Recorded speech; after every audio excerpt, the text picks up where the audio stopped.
আমিন ডাক দিয়ে বলতেছেন, হে নবী, ওমা হুম বিমুমিনিন, এই মানুষগুলো মুমিন না। তার মানে এই মানুষগুলো জবান দিয়ে বলে এক কথা, ওর অন্তরে চলে আরেকটা। এই ক্যাটাগরির মানুষ নওগাঁয় নেই। আরো জোরে বলেন। তাহলে 2 নাম্বারে এই মানুষগুলোর বিরুদ্ধে সোচ্চার হওয়া লাগবে। এইবার আসেন, আমি আপনাকে আরেকটা তথ্য বলছি, একটু ভালো করে মনোযোগ দেন এই আয়াতটার দিকে।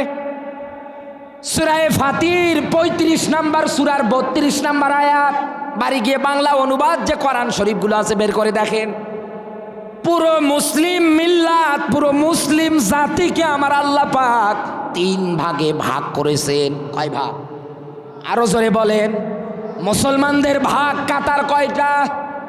বলেন বলেন বলেন। ওয়াজ এখান থেকে মুখস্থ করে বাড়ি যান।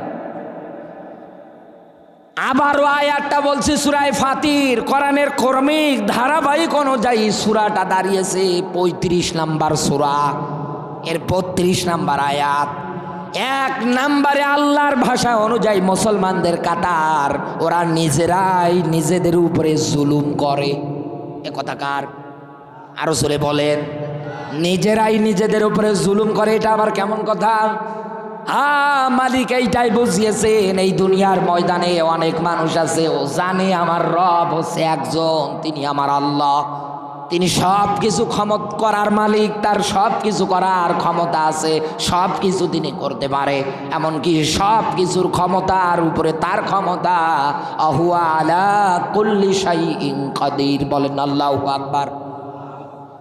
এটা জানার পরে ওই দেশের অনেক মানুষ আছে, এই ক্ষমতার উৎস আল্লাহকে মানে না, ওর ক্ষমতার উৎসতেও আরেকজনকে বসিয়েছে।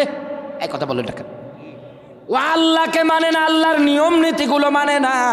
এমনকি রবকে সিজদা দেওয়া বাদ দিয়ে বিভিন্ন আগলা বাবা, পাগলা বাবা, ল্যাংটা বাবা, খেসুরি বাবার মাজারে গিয়ে সিজদা দেয়। সন্তান চায়, এটা সেটা বলে। অথচ কোরআনে কারিমে সূরা লুকমানের আয়াতে আল্লাহ রাব্বুল আলামিন এ ব্যাপারে কত সুন্দর তথ্য দিয়েছে। ইন্না শিরক লা যুলমুন আযীম, নিশ্চয় শিরিক হচ্ছে সবচাইতে বড় জুলুম। এত সুন্দর করে আপনাকে ব্যাখ্যা দেওয়ার পরেও যদি আপনি আমলে নিতে না পারেন, আমি কেন, স্বয়ং ফেরেশতা জিবরাইল এসে ওয়াজ করলেও কোনো কাজ হবে না। আমলে নেওয়ার চেষ্টা করেন আমার কথাগুলো। 2 নম্বরে মুসলমানদের কাতার আমরা তাকালে দেখতে পারবো ওরা মাঝামাঝি অবস্থানকারী হবে। 3 নম্বরে মুসলমানদের একটা কাতার পাওয়া যায়, সত্যের পক্ষে টিকে থাকতে গিয়ে জীবন দেবে, এরপরেও তারা পিছু হটে আসবে না। কাতার কয়টা? বলেন বলেন, এদিকে মনোযোগ আছে তো? 1 নম্বরে আবারও বলছি, নিজেরাই নিজের উপরে জুলুম করে। 2 নম্বরে মাঝামাঝি অবস্থান করে। 3 নম্বরে সত্যের উপরে টিকে থাকতে গিয়ে জীবন দেবে, তারপরেও পিছু হটে আসবে না। এই রকম একটা মানুষের দৃষ্টান্ত আমরা মুফতি আমির হামজা ভাই কারাগার থেকে বের হওয়ার পরেই তার মুখে শুনেছিলাম। আমি নাম বলছি না, নাম বললে অনেক মানুষের আবার গায়ে লেগে যেতে পারে। আমি শুধু আপনাকে উদাহরণস্বরূপ বলছি। দল মত নির্বিশেষে প্রাণ প্রিয় নওগাঁবাসী, আল্লাহ দরবারে নত শিরে শুকরিয়া আদায় করছি যে মহান মালিক হাজার হাজার মানুষের ভেতর থেকে বাছাই ছাঁটাই করে কোরআনে কারিম বলবার এবং শুনবার জন্য কবুল করেছে। খুশি হয়ে মালিকের দরবারে শুকরিয়া আদায় করে বলছি আলহামদুলিল্লাহ। কোরআনের আয়োজনে আমরা সবাই খুশি তো? সবাই খুশি? এ পৃথিবীতে কোরআনের জন্য, ইসলামের জন্য যে সম্পদ, টাকা পয়সা আপনি যদি খরচ করতে পারেন, এটার পিছনে যদি আপনি লেগে থাকতে পারেন, যতটুকুন সময়, সম্পদ, টাকা পয়সা আপনি ব্যয় করবেন, কিয়ামতের দিন আল্লাহর সামনে দাঁড়িয়ে এগুলোর হিসাব দেওয়া লাগবে না। সুবহানাল্লাহ বলা যায় না? নবীজি হাদিসে জানিয়েছে, 3টা জায়গায় খরচ করলে কিয়ামতের দিন আমার আল্লাহ পাক হিসাব নেবে না। তার 1 নম্বরে আল্লাহর রাস্তায় যদি খরচ করে, 2 নম্বরে আহাল বর্ডার অধীনস্থ যারা আছে এদের পিছনে যদি খরচ করেন, কিয়ামতে আল্লাহ হিসাব নেবে না। 3 নম্বরে জ্ঞান অর্জন করার জন্য টাকা পয়সা যদি আপনি খরচ করেন, কিয়ামতের দিন আমার আল্লাহ এগুলোর হিসাব নেবে না। এই বাদ দিয়ে অন্য কোনো জায়গায় যদি আপনি খরচ করেন টাকা পয়সা সময়, এমনকি হাত এই পা মাথা থেকে শুরু করে পায়ের আঙ্গুল পর্যন্ত যত কিছু পেয়েছে, এইগুলো যদি আপনি ওই কাজগুলোতে ব্যয় করেন, কিয়ামতের দিন এক কদম সামনেও যেতে পারবেন না, পিছনেও আসতে পারবেন না, আপনাকে জায়গায় দাঁড়িয়ে থাকা লাগবে। এজন্য হিসাব নিকাশ করে দুনিয়ায় আপনি আপনার জীবনটা চালা। দুনিয়ার মানুষ যদি বুঝতো যে আমি মরণের পরে আল্লাহর সামনে একদিন দাঁড় হব, আল্লাহ যদি আমার জিজ্ঞাসা করে, ওই আব্দুল্লাহ দুনিয়ায় 60 বছরের হায়াত পেয়েছিলে, কেমনে কাটিয়েছে বলো তো? এখানে আমরা যারা বসে আছি জবাব দেওয়ার মতো কি অপশন আমাদের আছে? আছে? অনেক মানুষ আমরা বসে আছি সুদ খাই, অনেক মানুষ বসে আছি আমরা কোরআনের বিরুদ্ধে কথা বলি, অনেক মানুষ বসে আছি কোরআনের আইন বাস্তবায়ন হোক এটা চাই না। এই কথা বলেন না কেন? এই ক্যাটাগরির লোক এই নওগাঁ মান্দায় নেই, হাজার হাজার মানুষ আজ আপনি মিলিয়ে দেখবেন এই ক্যাটাগরিতে। এই মানুষগুলোর কাছে গিয়ে যদি আপনি ডাক দিয়ে বলেন, ভাই আপনি আপনার জবান দিয়ে ঘোষণা দেন, ওয়াকালা ইন্নানি মিনাল মুসলিমিন, আপনি বলছেন যে আল্লাহ আমি একজন মুসলমান, এটা জবান দিয়ে আপনি স্বীকারও করে নিচ্ছে, আপনার নামের আগে পর্যন্ত আপনি লিখে দিয়েছেন মোহাম্মদ। এক কথা বলেন না কেন? আছে না? আছে না? নামের আগে মোহাম্মদ আছে না? মোহাম্মদ অমুক, মোহাম্মদ তমুক, এরকম হাজারো লেখা আমরা দেখতে পাই। মুসলিম শব্দের অর্থ হচ্ছে আত্মসমর্পণকারী, স্যালেন্ডারকারী। দুনিয়ায় কোনো মানুষ যদি বলে আমি মুসলমান, ওকে আল্লাহর কিতাবের নিয়ম নীতির কাছে আত্মসমর্পণ করা লাগবে, স্যালেন্ডার করা লাগবে, মেনে নেওয়া লাগবে। কিন্তু দুঃখের বিষয় ৯৬% মুসলমানের দেশে আজ আমরা সব মানতে পারি, সবগুলোর পিছনে আত্মসমর্পণ করতে পারি, কিন্তু আল্লাহর কোরআনের নিয়ম নীতির কাছে আজও মুসলমান পরিচয় দেওয়ার পরেও আত্মসমর্পণ করতে পারছি। কোরআন থেকে কথা বলবেন রাগ করে, কোরআন থেকে কথা বলবেন মন খারাপ করে। আমি আপনার শত্রু না, আমি আবারও বলছি আপনাকে, আমি আপনার শত্রু না। সেই নীলফামারী থেকে আমি এই জায়গায় এসেছি আপনাকে কোরআনে কারিম থেকে আসতে বাস্তব কিছু কথা আপনার জীবনে উঠিয়ে দেওয়ার জন্য। বাল্লিগু আন্নি ওয়ালাউ আয়া, একটা বাণী একটা বক্তব্য যদি জানা থাকে, নবীজির হাদিস, এইটাই প্রচার করা ফরজ। এক কথা বললেন না কেন? এটা প্রচার করা কি ফরজ। এবার আসেন আমরা মহাসমুদ্র যেটাকে বলা হয় কোরআনে কারিম, যার ব্যাখ্যা বিশ্লেষণ লেখার জন্য তামাম দুনিয়ার সমুদ্রের পানিগুলোকে যদি কালি বানান, তামাম দুনিয়ার বৃক্ষগুলোকে যদি কলম বানান, লিখতে লিখতে সব ফুরিয়ে যাবে, তারপরেও আল্লাহর কিতাবের ব্যাখ্যা করা লেখা বলে কেউ শেষ করতে পারবে না। এই মহাসমুদ্র থেকে আমরা আত্মসমর্পণের দিকে একটু ধাবিত হই, দেখি তো আমরা আমাদের জীবনে আল্লাহর এই কিতাবের কাছে যেহেতু আল্লাহ আত্মসমর্পণ করতে বলেছে, আমরা কতটুকু না আসছি। আমার বন্ধুরা ভালো করে বুঝবেন, আল্লাহ পাক বলেন, ইন্নাল্লাহা ইউহিব্বুল্লাযীনা ইউকাতিলুনা ফি সাবিলিহি। বলেন আল্লাহু আকবার। সূরা সফ 61 নম্বর সূরা 28 নম্বর পারা 1ম নাম্বার রুকু, এটা পাবেন আপনি 4 নাম্বার আয়াতে আমার আল্লাহ সুন্দর করে ব্যাখ্যা দিয়েছে। নওগাঁর মুসলমানেরা কান খাড়া করবেন। এই দুনিয়ার ময়দানে আমাদের রাজনৈতিক যত দল আছে, রাজনৈতিক যত নিয়ম নীতি আছে, ব্যক্তি জীবন চলার ক্ষেত্রে যত আমাদের পার্থক্য আছে, কিন্তু আল্লাহর ভালোবাসা নৈকট্য এটা পাওয়ার ক্ষেত্রে কোনো দলাদলি কিছু চলে না। এই দুনিয়ায় যারা অন্য অন্য মানুষ আছে তাদেরকেও যদি জিজ্ঞাসা করেন, ভাই ইসলামের বিরুদ্ধে কথা বলেন, আলেমদের বিরুদ্ধে কথা বলেন, আপনি কি চান না আপনার মালিক আপনাকে ভালোবাসুক? লোকটা এক বাক্যেই বলে দেবে, হ্যাঁ আমার মালিক যেন আমাকে ভালোবাসে। আল্লাহ পাক বলেন, আমার ভালোবাসা নৈকট্য দুনিয়ার কোনো মানুষ যদি অর্জন করতে চায়, হাসিল করতে চায়, আমার আল্লাহ রাব্বুল আলামিন কর্মসূচি আকারে এবার ডাক দিচ্ছেন। আল্লাহ পাক বলেন, ইউকাতিলুনা ফি সাবিলিহি। বলেন না আল্লাহু আকবার। একটু মনোযোগ দেন, ইউকাতিলুনা ফি সাবিলিহি। আল্লাহ তাআলা বলেন, তোকে আমার রাস্তায় জিহাদ করা লাগবে, লড়াই করা লাগবে। এ কথা কার? আরো জোরে বলেন। আল্লাহ এই জায়গায় এ তথ্যটা দিলেন কেন? আমার সামনে এখন যারা বসে আছেন, আপনাদের ওই জায়গা থেকে এই লোকটা আমার চাইতেও কিন্তু অনেক জ্ঞানী মানুষ। এই লোকটাকেও জিজ্ঞাসা করে দেখেন, পৃথিবীতে নামাজ পড়া যেরকম ফরজ, সম্পদশালী হলে টাকা পয়সা যাকাত দেওয়া যেরকম ফরজ, মেয়েদের উপরে পর্দার বিধান যেমন ফরজ, বিয়ে করতে গেলে মহরানা দেওয়া যেরকম ফরজ, আল্লাহর জমিনে আল্লাহর পথে লড়াই আর সংগ্রাম করাটাও ফরজ। এই দুনিয়ার মানুষগুলো বড়ই বোকা।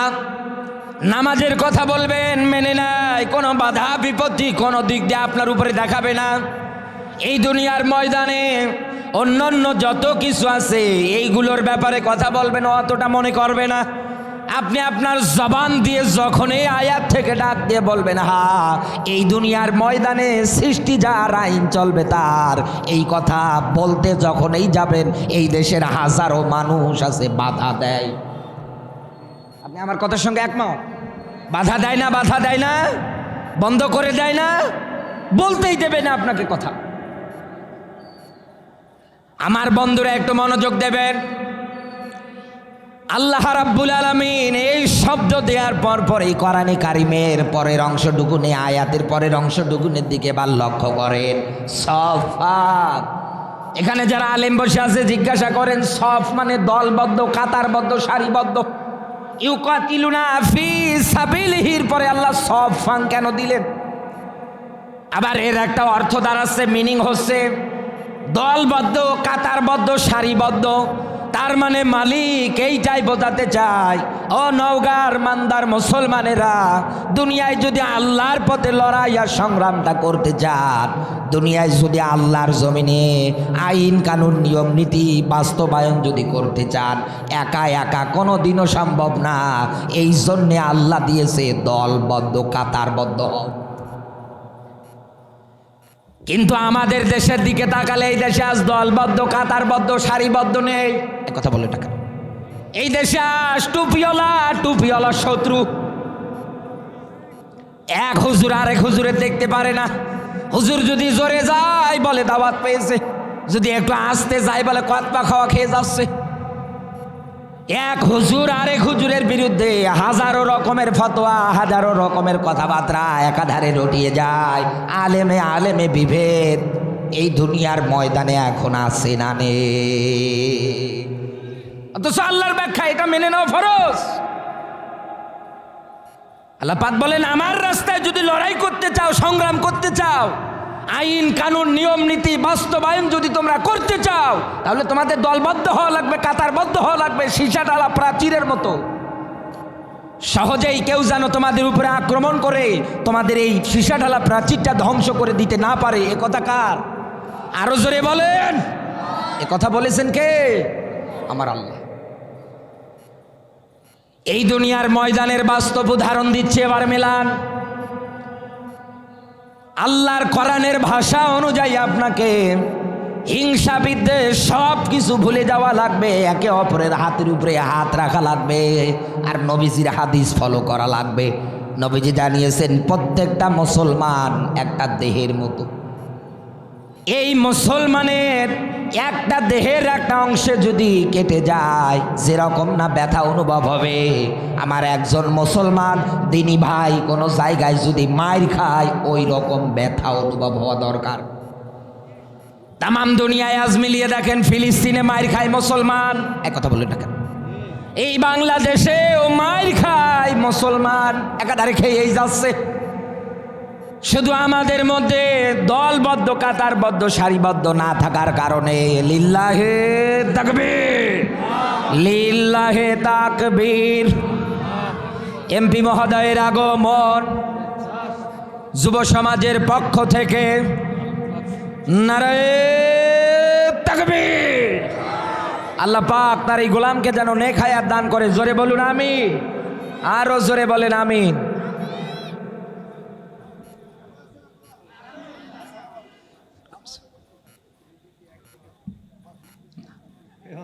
না, এটা মানাচ্ছে না। আপনি উপরে আসেন। না না আসেন, না না উপরে আসেন আপনি।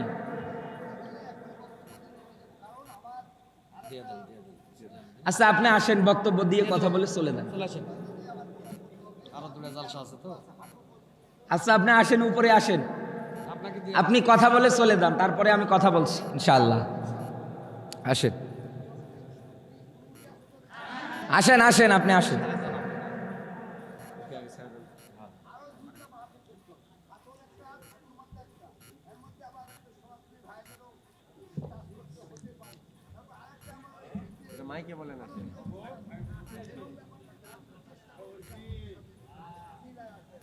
এমপি দেখেছি, এরকম এমপি তো দেখি। হ্যাঁ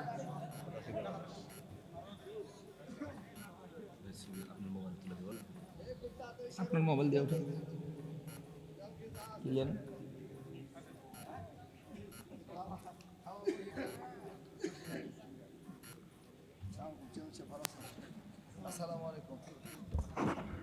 যার কাছে যা আছে মেহেরবানি করে দিয়ে দেন।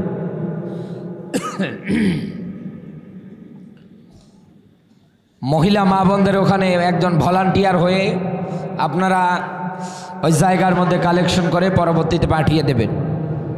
সম্মানিত মায়েরা যারা আছেন, আপনারা আপনাদের জায়গায় একটু ভলান্টিয়ার হয়ে কালেকশন করে দিয়ে যাবেন পরবর্তীতে। আল্লাহর কাছে দোয়া করি যারা দান করেছে আল্লাহ সবার দানগুলো যেন কবুল করে নেয়। জোরে বলুন আমিন। আমার বন্ধুরা, আমি আপনাকে ব্যাখ্যা করে বলতেছিলাম, এই দুনিয়ার ময়দানে কোনো মানুষ যদি বলে হ্যাঁ আমি আমার আল্লাহর ভালোবাসা পেতে চাই, আল্লাহ রাব্বুল আলামিন তার বান্দাকে কর্মসূচি দিচ্ছেন। আল্লাহ পাক বলেন উকাতিলুনা ফি সাবিলিহি, এ বান্দা তোকে আমার পথে লড়াই করা লাগবে, সংগ্রাম করা লাগবে। মান্দাবাসী এরপর পরে আল্লাহ কোরআনের ব্যাখ্যা দিয়েছে সাফান, লড়াই আর সংগ্রাম যদি করতে চান কোনোদিন একা একা সম্ভব না। অবশ্যই অবশ্যই আপনাকে দলবদ্ধ হওয়া লাগবে, কাতারবদ্ধ হওয়া লাগবে, সারিবদ্ধ হওয়া লাগবে। আজ মুসলমানদের মধ্যে যদি দলবদ্ধ, কাতারবদ্ধ, সারিবদ্ধ থাকতো তাহলে আমাদের পুরো মুসলিমদের মধ্যে একটা পরিবর্তন চলে আসতো। এ কোরআন পড়তে গিয়ে আমি একটা কোরআনের সুন্দর একটা বিধান আমি পেয়েছি সূরা নাহলের 68 নাম্বার আয়াতের আলোকে। আল্লাহ রাব্বুল আলামিন এই আয়াতের মধ্যে মুসলিম জাতিকে একটা শিক্ষার কথা বলেছেন। এই জন্যই তো কোরআন নিয়ে গবেষণা করা লাগে, এই জন্যই তো কোরআন নিয়ে আপনাকে চিন্তা ভাবনা করা লাগে। এই জন্যে আল্লাহ কোরআনে ডাক দিয়ে বলেছে আফালা ইয়াতাদাব্বারুনাল কোরআন, কি হলো তোমাদের, কেন তোমরা কোরআন নিয়ে গবেষণা করো না? নওগাঁবাসী তাহলে আয়াত থেকে এটাই প্রতীয়মান হয়, এই পৃথিবীর ময়দানে কোরআন নিয়ে আপনাকে গবেষণা করা লাগবে। আর আমি শুরুতেই বলেছি কোরআন নিয়ে যত সময় গবেষণা করবেন সওয়াব দেবে কে? ওয়া নাযালাত আলাইহিমুস সাকিনা, রহমত বরকত দেবে কে? কারণ এই কোরআনের মধ্যে আল্লাহ যে তথ্য, যে মেসেজগুলো দিয়েছে এগুলো আজকে আমাদের সবার জন্য খুবই দরকার। সূরা নাহলের 68 নাম্বার আয়াতে আল্লাহ ব্যাখ্যা দিয়েছে ওয়াহা রব্বুকা ইলান নাহলি, মৌমাছিদের প্রতি ওহী করে আল্লাহ ডাক দিয়ে বলেছে ও দুনিয়ার মৌমাছিরা, তোমাদের প্রতি আমার ওসিয়ত হচ্ছে 1 নাম্বারে ঘর বাড়ি যদি বানাতে চাও জিবাল মানে পাহাড়ে বানাও। 2 নাম্বারে সাজার, সাজার মানে গাছ। 3 নাম্বারে মানুষ থাকার জন্য যে ঘর বাড়িগুলো তৈরি করে, মুফাসসিরে ইকরামরা ব্যাখ্যা দিয়েছে, আমি নিজে চোখ দিয়ে পড়েছি, আপনাকে বলছি, এই তামাম দুনিয়ার যত ঘর বাড়িগুলো আছে এই ঘর বাড়িগুলোকে কোরআনের ভাষায় বলা হয় মাচাং। আল্লাহর ব্যাখ্যা মৌমাছিরা এর দেয়ালে বা ওয়ালে তোমরা তোমাদের ঘর বাড়িগুলো বানাবা। নওগাঁবাসী আপনি আপনার জন্ম থেকে শুরু করে আজ পর্যন্ত মিলিয়ে দেখেন তো এই 3টা জায়গা বাদ দিয়ে অন্য কোনো জায়গায় কি মৌমাছি ঘর বানিয়েছে? বানাবে? কথা বলেন না কেন? বানাবে? তৈরি করবে? কিয়ামতের আগ পর্যন্ত না। এই 3টা জায়গায় ওরা আল্লাহর নিয়ম মেনে ঘর বাড়ি নির্মাণ করেই যাবে। তাদের এই ঘর বাড়ি নির্মাণ হওয়ার পর পরে একটা অবুঝ শিশুও গিয়ে যদি ওই জায়গায় একটা ঢিল ছুঁড়ে দেয়, মৌমাছিরা ওখানে যারা আছে ওরা মনে হয় মিটিং করবে যে ছোট বাচ্চা বোঝে না, না বোঝার কারণে আমাদের বাসার মধ্যে ঢিল ছুঁড়ে দিয়েছে, ওরে কিছু বলো না। আমরা তাকালে দেখতে পাই ঢিল দিতে দেরি, উড়ে এসে আক্রমণ করতে দেরি করে না। তাম দুনিয়ার মানুষদের জন্য আল্লাহ এই শিক্ষাটাই দিয়েছে। এই দুনিয়ার ময়দানে মৌমাছিদের ক্ষেত্রে যেমন দলবদ্ধ কাতারবদ্ধ আছে, হিংসাবিদদের যেমন ওদের মধ্যে নেই। তাম দুনিয়ার মানুষগুলো যদি আজ একজন মুসলমানকে হত্যা করার কারণে এর প্রতিশোধ নেয়ার জন্য যদি ওই মৌমাছির মতো ঐক্যতা অর্জন করতে পারত, এই দেশে কোনোদিন কেউ কাউকে হত্যা করতে পারত না। কিন্তু আমরা অন্তঃকরণের মধ্যে হিংসা নিয়ে এমন কায়দায় দিন পার করে, সকালবেলা ও শুধু চিন্তা ভাবনা করে কার ক্ষতি করা যায়। এই ক্যাটাগরির মানুষ নেই, হাজার হাজার মানুষ আমরা তাকালে দেখতে পাই। অথচ নবী যে বলেন পুরো মুসলিম জাতি হচ্ছে একটা দেহের মতো। এই হিংসা যারা করেন, দলবদ্ধ কাতারবদ্ধ না হয়ে আরো দুনিয়ার ময়দানে যারা উল্টা পাল্টা কাজগুলো একাধারে করে যান, অনওগার মুসলমানের, এবার আমি আপনার জীবনের পরিবর্তন আনার জন্য একটা আয়াত বলছি। যদি হেদায়েত পাওয়ার মন মানসিকতা থাকে, আয়াতটা মেনে নেন, হেদায়েত যথেষ্ট হয়ে যাবে। আল্লাহ পাক সূরা বুরুজের মধ্যে 10 নম্বর আয়াতের মধ্যে আমার আল্লাহ নিজে ব্যাখ্যা দিয়েছে, ইন্নাল্লাযীনা ফাতানুল মুমিনিনা ওয়াল মুমিনাত। বলেন আল্লাহু আকবার। একটু ভালো করে মনোযোগ দেন, এই জায়গায় তথ্য আছে। আল্লাহ তাআলা বলেন নিশ্চয় অতঃপর যারা, ফাতানু এই শব্দের অর্থ হচ্ছে বিপদে ফেলা, কষ্ট দেওয়া। কাদেরকে বিপদে ফেলাবে, কাদেরকে কষ্ট দেবে আল্লাহর নাম উল্লেখ করে দিয়েছে। মুমিন এই শব্দটা পুরুষবাচক, মুমিনাত এই শব্দটা স্ত্রীবাচক। আল্লাহ তাআলা বলেন মুমিন নর এবং নারীদেরকে যারা বিপদে ফেলায়, যারা কষ্ট দেয়। সুম্মা লাম ইয়াতুবু, অতঃপর তাওবা পর্যন্ত করলো না, তাওবা বিহীন অবস্থায় লোকটা দুনিয়ার থেকে বিদায় নিয়ে চলে গেল, তার মানে মারা গেল। আল্লাহ তাআলা বলেন এই লোকটাকেই তো আমি জাহান্নামে দেব। শুধু জাহান্নামে দিয়েই শেষ করব না, তাকে ওই জায়গার মধ্যে আমি যন্ত্রণাদায়ক শাস্তি দেব। কথাকার আরো জোরে বলেন। তাহলে আয়াত থেকে আপনি কি বুঝতে পারলেন? এই দুনিয়ার ময়দানে হিংসা বিদ্বেষ, দুনিয়ায় যাদের অন্তঃকরণে লালিত পালিত হয়, দুনিয়ায় যারা হাত দিয়ে, চোখ দিয়ে, জবান দিয়ে যে কোনো কায়দায় মুসলমানদের মধ্যে যারা মুমিন নর এবং নারীদেরকে বিপদে ফেলায়, যারা কষ্ট দেয়, এই মানুষগুলো যদি তাওবা না করে মারা যায়, আল্লাহর ব্যাখ্যা এরা জাহান্নামে যাবে। এখন মিলান তো আমাদের জীবনের সঙ্গে। এই জায়গার মধ্যে অনেক মানুষ বসে আছেন, আজ এই আয়াতটার সঙ্গে 100 কার্যকর হয়ে গিয়েছে আপনার জীবনের উপরে। আপনি আপনার হাত দিয়ে কত মানুষের কষ্ট দিয়েছেন, আপনার জবান দিয়ে কত মানুষকে কষ্ট দিয়েছেন, এমনকি আপনার মুখ দিয়ে মিথ্যা সাক্ষী পর্যন্ত দিয়ে দুনিয়া থেকে বিদায় করেছেন। এই আয়াতের ব্যাখ্যা যদি এই হয়, আল্লাহ যদি আপনাকে জাহান্নামে দেয়, কোন বাপ বাঁচাবে ওই দিন আপনাকে বলেন তো আমাকে? কিয়ামতের চিত্র বড়ই ভয়ঙ্কর বন্ধু। এই জন্যেই তো কোরআনের মাহফিলগুলোতে আসা লাগে, কোরআন থেকে ব্যাখ্যা বিশ্লেষণ শোনার জন্য, যাতে আপনার জীবন পরিবর্তন হয়।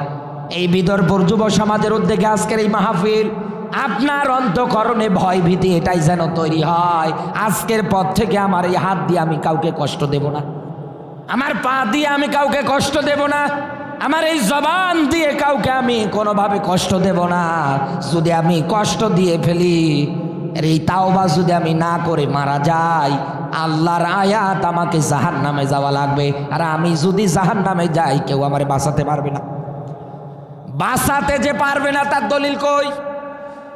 আল্লাহ পাক বলেন ইয়াউমা লা তামলিকু নাফসুন লিনাফসিন শাইআ ওয়াল আমরু ইয়াউমাইযিল লিল্লাহ। বলেন আল্লাহু আকবার। আল্লাহ তাআলা বলেন কিয়ামতের ময়দানে কর্তৃত্ব, নেতৃত্ব, যত পাওয়ার, যত কিছু সব চলবে কার? আর তিনি যাকে কথা বলার, সুপারিশ করার অনুমতি দেবে শুধু তার। এ বাদ দিয়ে কারো পাওয়ারগিরি, নেতাগিরি একটাও চলবে না। আমার বন্ধুরা খুবই মনোযোগ দেবেন।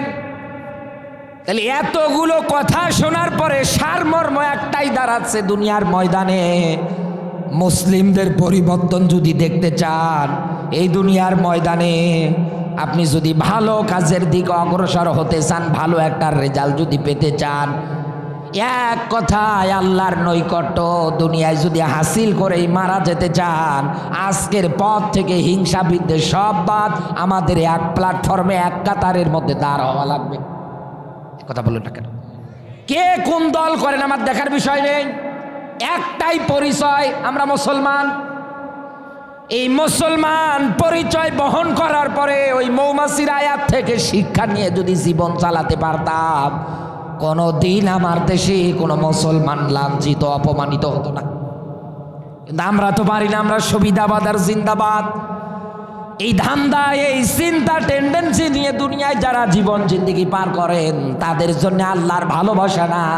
আল্লাহ শেষে ব্যাখ্যা দিয়েছে কান্নাহুম বুনিয়ানুম মারসুস, আমি আল্লাহ এই মানুষগুলোকেই ভালোবাসি। আমরা এক বাক্যে আল্লাহর কাছে দোয়া করে আল্লাহ যেন আমাদের সবাইকে ভালোবাসে। জোরে বলুন আমিন, আরো জোরে বলেন আমিন। তাহলে এই আয়াত থেকে আমরা মেইন একটা শব্দ পেলাম, ইউকাতিলুনা ফি সাবিলিহি। নওগাঁর মুসলমানেরা যেহেতু তাফসিরুল কোরআনের মাহফিল, অবশ্যই অবশ্যই একটা করে শব্দ ভেঙ্গে ভেঙ্গে বলা লাগবে। ঢাকনা দিয়ে কোনো জিনিস ঢেকে দেওয়া আছে, এটা উন্মুক্ত করে জাতিকে দেখানো লাগবে এর ভিতরে এই আছে। কথা বলেন না কেন? আজকে আমরা ওইটাই করবো ইনশাআল্লাহ। আমাদের এই জায়গা থেকে মেইন শব্দ চয়ন করে এখন আমরা নেব এইটা, লড়াই আর সংগ্রাম হবে কাদের বিরুদ্ধে? কারণ এই দুনিয়ার ময়দানে কোনো হিন্দু আজ পর্যন্ত বলেনি মুসলমানেরা মসজিদে নামাজ পড়তে পারবে না। কথা বলে না কেন? কোনো বৌদ্ধ বলে, কোনো খ্রিস্টান বলে, কোনো ইহুদি বলে না, কেউ বলে না। এমনকি মুসলিম যারা আছে এরাও কোনো দিন ওদের অনুষ্ঠানগুলোর মধ্যে গিয়ে বাধা পর্যন্ত দেয় না। কারণ মুসলমানদের এই কোরআনের আয়াত জানা আছে, লা ইকরাহা ফিদ্দিন, ধর্ম নিয়ে বাড়াবাড়ি চলবে না। এরা এদের অনুষ্ঠানে বাধা দেয় না, এরা ওদের অনুষ্ঠানে বাধা দেয় না। তারপরেও এই বাংলাদেশের মধ্যে তাকালে দেখতে পাওয়া যায় অনেক জায়গায় কোরআনের মাহফিলের প্যান্ডেল আয়োজন করার পরেও এই দেশে এই রকম কোরআনের মঞ্চগুলোতে বড় বড় আলেমদের স্টেজে উঠতে দেয় না। আমার প্রশ্ন এখন আপনার কাছে, এই মানুষগুলো কারা? আমরা কোরআনকে জিজ্ঞাসা করি, ও কোরআন তুমি বলে দাও তো দেখি আল্লাহর ব্যাখ্যা যদি এই হয়। অবশ্যই অবশ্যই এর মধ্যে এর একটা নিরসন ব্যাখ্যা আছে, আছে জন্যই তো আল্লাহ আয়াত দিয়েছে নাকি? এইবার আসেন সূরা তাহরীম ৬৬ নাম্বার সূরা ২৮ নাম্বার পারার ১ম নাম্বার রুকুর ৯ নাম্বার আয়াতটা এবার লক্ষ্য করেন। আল্লাহ পাক বলেন ইয়া আইয়ুহান নাবিয়্যু, বলেন আল্লাহু আকবার। নবীজিকে আল্লাহ ডাক দিয়ে বলছেন, হ্যাঁ নবী আপনাকে বলছি। এখন এই জায়গার মধ্যে একটা প্রশ্ন রয়ে যায়, নবীজি কি এখন দুনিয়ায় বেঁচে আছে? বলেন বলেন বলেন, নবীজি কি এখন দুনিয়ায় বেঁচে আছে? না। তাহলে আমার আল্লাহ নবীজিকে এইভাবে ডাক দিলেন কেন? ইয়া আইয়ুহান নবী, হে নবী আপনাকে বলছি। নবীজি তো এখন বেঁচে নেই। তার মানে আয়াত থেকে এটাই প্রতীয়মান হয়, নবীজির উপরে আল্লাহর ডাক মেনে নেওয়া যেরকম ফরজ ছিল, কিয়ামতের আগ পর্যন্ত নবীর উম্মত বলে পরিচয় যারা দেবে তাদের উপরেও আল্লাহর এই ডাক মানা ফরজ। কারণ কোরআনের ব্যাখ্যা আমাদের সুন্দর নিরসন, সুন্দর ব্যাখ্যা দেয়। আল্লাহ পাক বলেন ইন্নাহু লাযিকরুল লাকা ওয়া লিকাওমিকা ওয়া সাওফা তুসআলুন। বলেন আল্লাহু আকবার। আল্লাহ তাআলা বলেন, হে নবী আপনাকে বলছি, অবশ্যই অবশ্যই আমি আল্লাহ জিজ্ঞাসা করব আপনাকে এবং আপনার উম্মত যারা আছে তাদেরকে কিয়ামতের ময়দানে কোরআন মানার ব্যাপারে। ও নওগাঁর মুসলমানেরা, এই কোরআন মানার ব্যাপারে জিজ্ঞেস করবে কে? আরো জোরে বলেন। এখন আপনি মিলান তো কতটুকুন কোরআন মানতে পারেন? এই ডাকের মধ্যে পর্যন্ত আপনি নেই। আপনার কাছে এই আয়াত দিয়ে ব্যাখ্যা করলে, ওয়াজ করলে আপনার কাছে মনে হয় যে হুজুর রাজনীতি করে, হুজুর দেশের বিরুদ্ধে কথা বলে, না, আমি এই জায়গায় রাজনীতি করার জন্য, দেশের বিরুদ্ধে কথা বলার জন্য আসিনি। আমি এসেছি আল্লাহর কোরআন থেকে আপনাকে বাস্তব ব্যাখ্যা শোনানোর জন্য। আপনিও মরবেন, আমিও মরব। মরবেন তো ভালো হয়ে মরেন, ওয়ালা তামুতুন্না ইল্লা ওয়া আনতুম মুসলিমুন। আল্লাহর ব্যাখ্যা ওয়ালা যত জায়গায় আছে, আল্লাহ খবরদার ধমক দিয়ে বলেছে মরিস না, মরবি না ওই পর্যন্ত, যতক্ষণ না পর্যন্ত পরিপূর্ণ মুসলমান হতে না পারিস। মুসলিম শব্দের অর্থ আগেই বলেছি আত্মসমর্পণ করা। ইয়া আইয়ুহান নবী, এই আয়াতের সঙ্গে আপনার আজও মিল, মহব্বত, ভালোবাসা, আত্মসমর্পণ, স্যালেন্ডার হয়নি, আর আপনি জান্নাতের ধান্দা নিয়ে বসে আছেন। আমার বন্ধুরা এদিকে তাকান,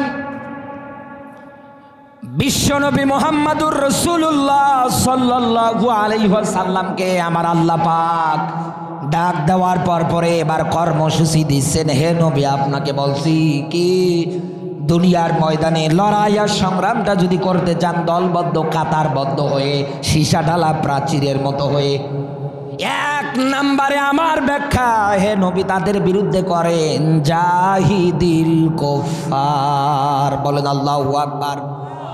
এই জায়গার মধ্যে শব্দটা দেখেন, কাফার, শব্দের অর্থ দাঁড়াচ্ছে কুফর। কুফর শব্দের শাব্দিক অর্থ হচ্ছে অস্বীকার করা, মিথ্যা প্রতিপন্ন করার চেষ্টা করা, ঢেকে রাখা। এবার আসেন আবার একটা আয়াত দিয়ে আমি আপনাকে ব্যাখ্যা করে বলছি, ওয়াল্লাযিনা কাফারু ওয়া কাযযাবু বিআয়াতিনা। ওয়াল্লাযী, অতঃপর যারা কাযযাবু অস্বীকার করে, মিথ্যা প্রতিপন্ন করার চেষ্টা করে। কি অস্বীকার করে, কি মিথ্যা প্রতিপন্ন করার চেষ্টা করে? বিআয়াতিনা। এখানে আলেম যারা বসে আছে জিজ্ঞাসা করে না, আয়াত শব্দের অর্থ হচ্ছে চিহ্ন, নিদর্শন। এই দুনিয়ার ময়দানে আল্লাহর চিহ্ন নিদর্শন পাওয়ার পরেও দুনিয়ায় যারা মানে না, দুনিয়ায় যারা অস্বীকার করে, কোরআনের ভাষায় এই মানুষগুলো কাফের। এ কথা কার? আরো জোরে বলেন, এ কথাগুলো কার? এখন আমাদের এই কাফার, এই কুফুর, অস্বীকারী, মিথ্যা প্রতিপন্নকারী কারা, এটা আমাদের বের করা লাগবে। কারণ আমাদের চেহারা, আমাদের গায়ের পোশাক, মাথার মধ্যে দিকে দিয়ে তাকালে সব দিক দিয়ে বোঝা যাচ্ছে না কোনটা ইমানদার আর কোনটা বেঈমান। কথা বলেন না কেন?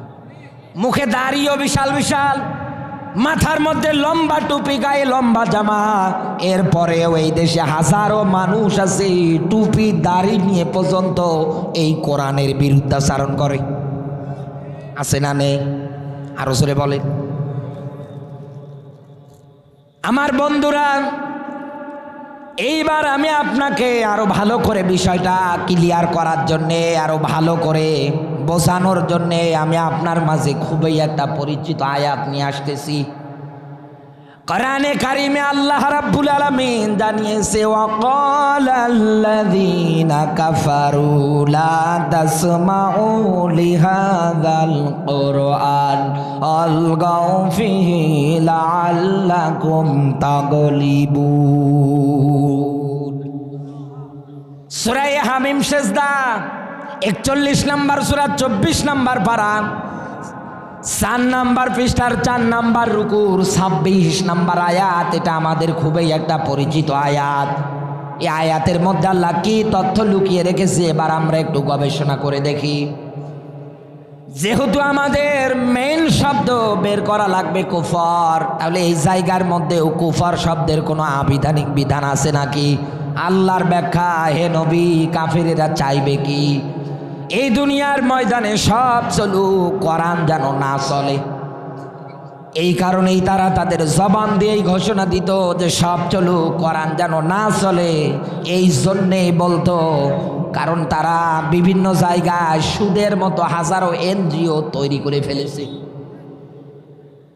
মদ, জেনা, ব্যভিচার, জুয়া, লটারি, ইসলাম যেগুলো সাপোর্ট করছে না, এরকম হাজারো কাজ তারা সমাজের মধ্যে, রাষ্ট্রের মধ্যে দাঁড় করিয়েছে। হে নবী, ওদের চাওয়া পাওয়া একটাই, দেখবেন এগুলো যদি তারা প্রতিষ্ঠিত করে আরো টিকে রাখতে চায়, তাহলে আপনার কোরআনের বিরুদ্ধাচারণ করবে, এটা স্বাভাবিক। কারণ আবু জাহেল এই আয়াতের মেইন মাস্টার মাইন্ড। এখানে যারা আলেম বসে আছে জিজ্ঞাসা করে দেখেন, আবু জাহেল দলবলকে বলতো নবীর বিরুদ্ধাচারণ করো, ও যা বলে 100-এ 100 সত্য, যদি মানতে যাও কালকে এইটা থাকবে না। কথা বলে না, কালকে এটা থাকবে না। এই জন্যে শেষের শব্দ লাআল্লাকুম তাগলিবুন, যদি গালেব হতে চাও, টিকে থাকতে চাও, বিজয় যদি পেতে চাও, তাহলে এইটাও যদি বাঁচাতে চাও, তাহলে নবীর বিরুদ্ধাচরণ করো। যেখানেই কোরআন প্রচার করুক না কেন, ওই জায়গায় গিয়ে হট্টগোল বাজাও, মারামারি বাজাও। এখন আপনার কাছে আমার প্রশ্ন, আবু জাহেল কি মুসলমান? বলেন বলেন বলেন, আবু জাহেল কি মুসলমান? তাহলে আয়াত দ্বারা প্রতীয়মান এটাই হয়, আবু জাহেল নিজে কোরআন মানেনি, আরো 10 জনকে সাথে নিয়ে বলছে মানিস না, বন্ধ করে দেওয়ার চিন্তা ভাবনা তৈরি কর। এই বাংলাদেশে এখন আবু জাহেল না থাকলেও আবু জাহেলের পেতাত্তারা আছে, ওরা নিজে কোরআন মানে না, অস্বীকার করে যায়। অত কাফের আর 8-10 জনকে ফুসলায়, অমুক হুজুরে আসতে দিও না, ও আসলেই রাজনীতি করবে। তাহলে আবু জাহেল আর আপনি কি তফাৎ থাকলে বলেন আমাকে? আপনি মুসলমান কিভাবে হয়ে আছেন আমার তো বুঝে আসে না। আবু জাহেল যদি কোরআনের মাহফিলে বাধা দেওয়ার কারণে ও যদি কাফের হয়, আর আল্লাহর কোরআনের ব্যাখ্যা জাহিদিল কুফার, এ নবী লড়াই সংগ্রাম করেন এই কাফেরদের বিরুদ্ধে। এদের বিরুদ্ধে করেন, এদের বিরুদ্ধে করা ফরজ। এদের বিরুদ্ধে করা কি? নামাজ যেমন ফরজ, রোজা যেমন ফরজ, এদের বিরুদ্ধে প্রতিবাদ করা, এদের বিরুদ্ধে কথা বলা ওই রকম ফরজ। কিন্তু আমরা এই দেশে আজ গলা ধরা প্রীত বানিয়েছি, কি মিল গো! একাধারে তাদের সঙ্গে আমরা চলাফেরা করি। ফাহকুম বাইনান নাসি বিল হক, সত্য একটা কিতাব আল্লাহ দিয়েছে, এই কিতাব দিয়ে সব জায়গায় সব কিছু চলুক। অনেক মুসলমান চায় না। এক কথা বললেন না কেন? তাহলে আল্লাহর কোরআনের ভাষা অনুযায়ী আপনি কাফের। আর কাফের যদি আপনি হয়ে যান, আল্লাহর শাস্তি বড়ই ভয়ঙ্কর, আপনার সহ্য করার মতো আপনার অবস্থা থাকবে না। ওই দিন হাজার চেষ্টা করলেও আপনি বেঁচে ফিরতে পারবেন না, হাজার আফসোস করলেও আল্লাহ আপনাকে ওই জায়গা থেকে উঠাবে না। এই চিন্তা, টেন্ডেন্সি, এই ভয় ভীতি আজ যদি আমাদের মধ্যে থাকতো, এই দেশে আমরা এই কোরআনের ময়দান ছেড়ে চারতলে বিভিন্ন জায়গায় আড্ডা দিতে পারতাম না, উঠে উঠে এই ময়দান থেকে চলে যেতে পারতাম না। যারা উঠে যায় কোরআনের ময়দান থেকে, কোরআনের ডাক শোনার পরেও এদের মতো কপাল পরা হতভাগা দুনিয়ায় আর একটাও না। কারণ আমি এই জায়গায় আমার বাবার কথা বলছি না, দাদার কথা বলছি না, কারো কথা বলছি না। আমি যতটুকুন পারছি কোরআনের ধারাবাহিকভাবে আপনাকে ব্যাখ্যা করে বোঝানোর চেষ্টা করছি। কানে হাত দিয়ে টান দেবো, হরিণ গাছতলায়, এ গাছতলায় কান্না করে বাড়ি যাবেন, ওয়াজের 4 পয়সার মূল্য নেই। যতটুকুন পারছে আপনাকে হক আদায় করে কোরআনের ব্যাখ্যা বিশ্লেষণ করে আপনাকে শোনানোর চেষ্টা করছি। আমার বন্ধুরা, আয়াত থেকে আমরা এটা জানলাম, এই দুনিয়ার ময়দানে আবু জাহেল না হয় মারা গিয়েছে, কিন্তু আমরা তাকালে দেখতে পাচ্ছি আবু জাহেলের মতো ক্যাটাগরি হাজারো মুসলমান টুপি দাড়ি নিয়ে বসে আছে। এতেও যদি আপনার কাছে বিষয়টা ক্লিয়ার না হয়, এবার আসেন আমি আপনাকে আরো একটা আয়াত বলছি। সূরা আহজাব 40 নম্বর আয়াতের মধ্যে একটা সুন্দর তথ্য আছে, মা কানা মুহাম্মাদুন আবা আহাদিম মির রিজালিকুম। 64টা জেলার মধ্যে একটা জেলা আছে পঞ্চগড় জেলা। এই পঞ্চগড় জেলার মধ্যে একদল লোক আছে, ওরা কাদিয়ানি। এখানে যারা বসে আছে আলেম ওলামা সহকারে জিজ্ঞাসা যদি করা হয় কাদিয়ানির সম্পর্কে একটু বলেন, এক বাক্যেই বলে দেবে ওরা কাফের। কথা বলেন না কেন? কেন বলেন কাফের? সূরা আহজাবের 40 নম্বর আয়াতটাকে 3 ভাগ করেন। কয় ভাগ? আরো জোরে বলেন। 3 ভাগ আপনি করেন। 2 ভাগে ওরা মানে, 1 ভাগ মানে না। সেই 1 ভাগের এই শব্দটুকুনে হচ্ছে খাতামান নবিয়্যিন, বিশ্ব নবী মুহাম্মদ রাসূলুল্লাহ সাল্লাল্লাহু আলাইহি ওয়াসাল্লামকে ওরা শেষ নবী মানে না। ও নওগাঁর মুসলমানেরা 3 ভাগ করলে 2 ভাগ মেনে নিয়েছে আর 1 ভাগ মানে না। এর কারণে যদি কাদিয়ানিরা কাফের হয়, আপনি যদি ঘোষণা দেন এই কোরআনে 6666টা আয়াত আছে, তার মধ্যে 6,665টা মানে একটা মানে না, একটার আবার 3 ভাগ করলে 2 ভাগ মানে 1 ভাগ মানে না। এই জন্যে যদি সবাই বলে পঞ্চগড় জেলায় যারা আছে কাদিয়ানি ওরা কাফের, রাষ্ট্রীয়ভাবে ঘোষণা করা হোক, এইটা যদি আপনি দাবি কার্যকর করার জন্যে আপনি আপনার জবান দিয়ে যদি ঘোষণা দেন, তাহলে এই দুনিয়ায় যারা বিসমিল্লাহর বা থেকে শুরু করে সূরা নাসের সিন পর্যন্ত একটা আয়াত যারা মানে না, কাদিয়ানির যদি কাফের হয়, এ তো কাফের দাদা দাদা। ওরা তো 1 ভাগ মানে না, আরে একটাও মানে না। তো ওরা যদি এতটুকুন না মানার কারণে কাফের হয়, তো এদেশে একটাও যারা মানে না, এ তো কাফের দাদা দাদা। আল্লাহ এই মানুষগুলোকে চিহ্নিত করেছে। আজ তাকালে দেখতে পাই অনেক মানুষ নামাজের ওয়াজ করবে না, কত সুন্দর লাগছে, কানে হাত দিয়ে মা বাবার কিচ্ছা কাহিনী বলবেন, কান্না করে বাড়ি যায়, গিয়ে মা বাবাকে যেভাবে সম্মান রেসপেক্ট করা দরকার ও করছে না। কথা বললেন না কেন? ও করে না। আপনি কি মানলেন, কি বুঝলেন, কি শুনে গেলেন?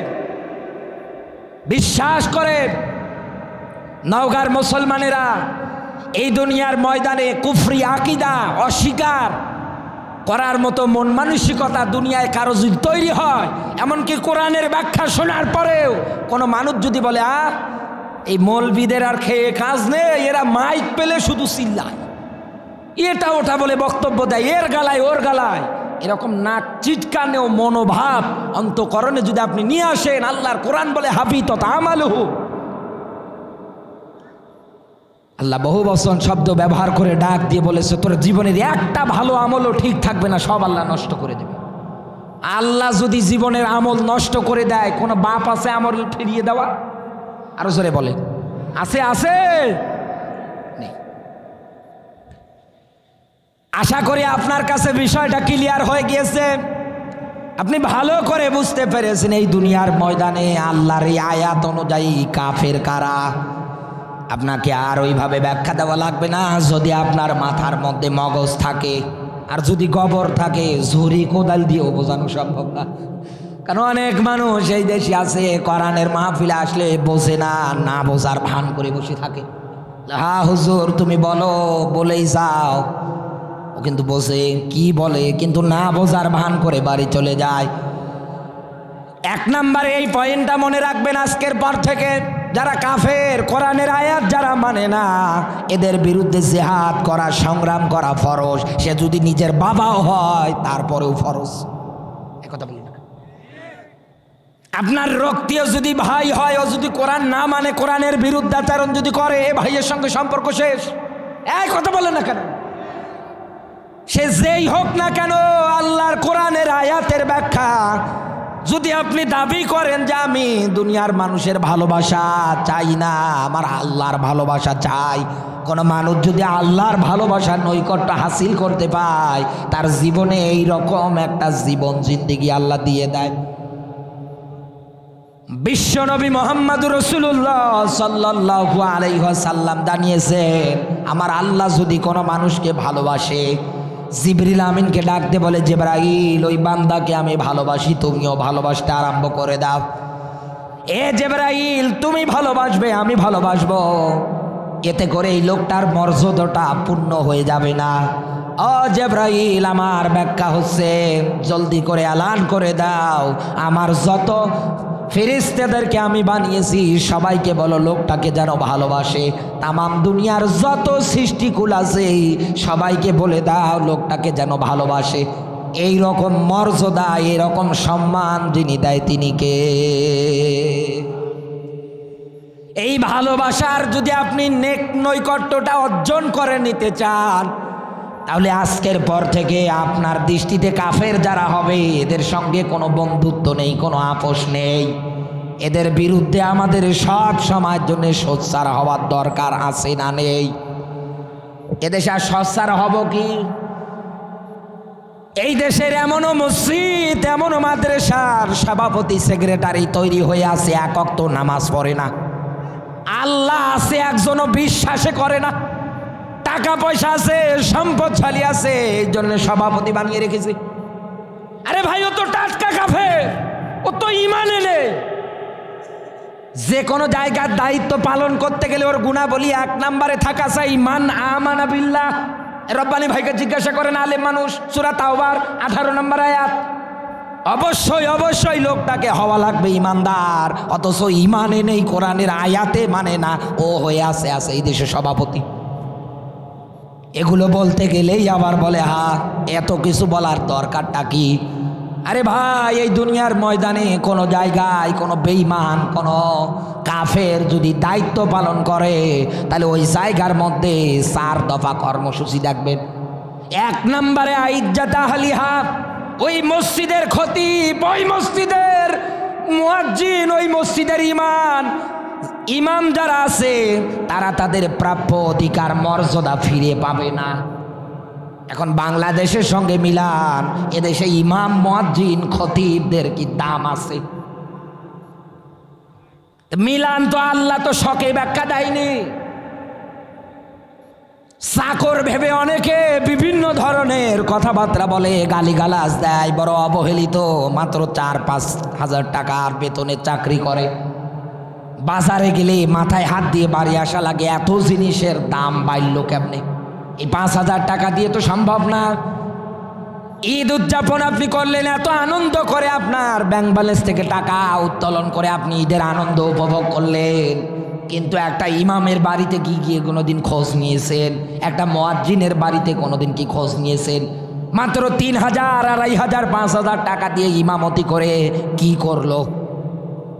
আপনি তো নিজের ধান্দা নিয়ে নিজে পড়ে আছেন, আর আপনি ধান্দা নিয়ে তসবির ডানা টেপেন আর বলেন আমি জান্নাতে যাব।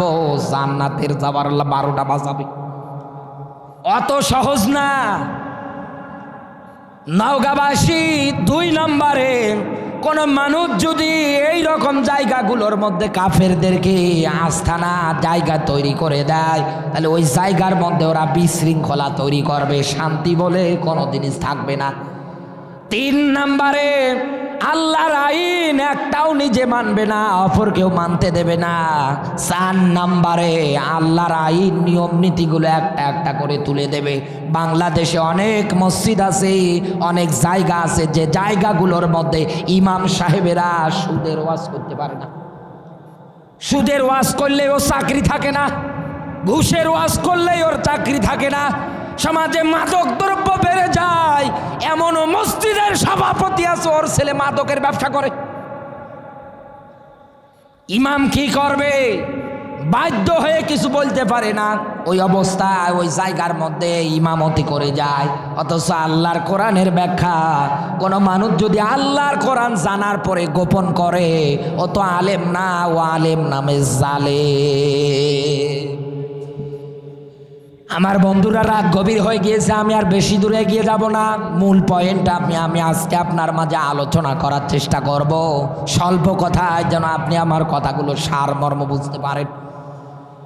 তাহলে কাফের যারা হবে এদের বিরুদ্ধে লড়াই সংগ্রাম আমাদের চালানো লাগবে। অর্ডার দিয়েছে কে? আরো সরে বলেন কে? এবার আসেন আমরা 2 নাম্বার পয়েন্টটাতে যাই। 2 নাম্বার পয়েন্টটা কি আছে? ওয়াল মুনাফিকিন, দুনিয়ায় যারা মুনাফিক। একথা কার? 1 নম্বরে পেলাম কাফের যারা অস্বীকার করে, 2 নম্বরে মুনাফিক। আল্লাহর নবী জানিয়েছেন এই দুনিয়ার ময়দানে মুনাফিক শুধুমাত্র কেবলমাত্র তৈরি হয় মুসলমানদের মধ্যে। এমনকি মুনাফিকদের ব্যাপারে আল্লাহর ব্যাখ্যা এইরকম, আমিনান নাসি মাইয়াকুলু আমান্না বিল্লাহ ইলাল আখির আয়াত। সূরা বাকারা 2 নাম্বার সূরা 1 নাম্বার পারা 2 নাম্বার রুকুর 1 নাম্বার লাইনের 8 নাম্বার আয়াত। এ নবী, এমনও মানুষ আছে যারা আপনার কাছে এসে বলবে আমরা ঈমান এনেছি আখিরাতের উপরে, জান্নাত জাহান্নাম পরকাল সবগুলোর। আমিন ডাক দিয়ে বলতেছেন, হে নবী, ওমা হুম বিমুমিনিন, এই মানুষগুলো মুমিন না। তার মানে এই মানুষগুলো জবান দিয়ে বলে এক কথা, ওর অন্তরে চলে আরেকটা। এই ক্যাটাগরির মানুষ নওগাঁয় নেই। আরো জোরে বলেন। তাহলে 2 নম্বরে এই মানুষগুলোর বিরুদ্ধে সোচ্চার হওয়া লাগবে। এইবার আসেন আমি আপনাকে আরেকটা তথ্য বলছি, একটু ভালো করে মনোযোগ দেন এই আয়াতটার দিকে। সূরা ফাতির 35 নাম্বার সূরার 32 নাম্বার আয়াত। বাড়ি গিয়ে বাংলা অনুবাদ যে কোরআন শরীফগুলো আছে বের করে দেখেন। পুরো মুসলিম মিল্লাত, পুরো মুসলিম জাতিকে আমার আল্লাহ পাক 3 ভাগে ভাগ করেছেন। কয় ভাগ? আরো জোরে বলেন। মুসলমানদের ভাগ কাতার কয়টা? বলেন বলেন বলেন। ওয়াজ এখান থেকে মুখস্থ করে বাড়ি যান। আবারও আয়াতটা বলছি সূরা ফাতির, কোরআনের ক্রমিক ধারাবাহিক অনুযায়ী সূরাটা দাঁড়িয়েছে 35 নাম্বার সূরা, এর 32 নাম্বার আয়াত। 1 নম্বরে আল্লাহর ভাষা অনুযায়ী মুসলমানদের কাতার, ওরা নিজেরাই নিজেদের উপরে জুলুম করে। এ কথা কার? আরো জোরে বলেন। নিজেরাই নিজেদের উপরে জুলুম করে, এটা আবার কেমন কথা? মালিক এইটাই বুঝিয়েছেন। এই দুনিয়ার ময়দানে অনেক মানুষ আছে, ও জানে আমার রব হচ্ছে একজন, তিনি আমার আল্লাহ। তিনি সব কিছু করার মালিক, তার সব কিছু করার ক্ষমতা আছে, সব কিছু তিনি করতে পারে। এমনকি সব কিছুর ক্ষমতার উপরে তার ক্ষমতা। আহুয়া আলা কুল্লি শাইইন কাদির। বলেন আল্লাহু আকবার। এটা জানার পরে ওই দেশের অনেক মানুষ আছে এই ক্ষমতার উৎস আল্লাহকে মানে না, ওর ক্ষমতার উৎসতেও আরেকজনকে বসিয়েছে।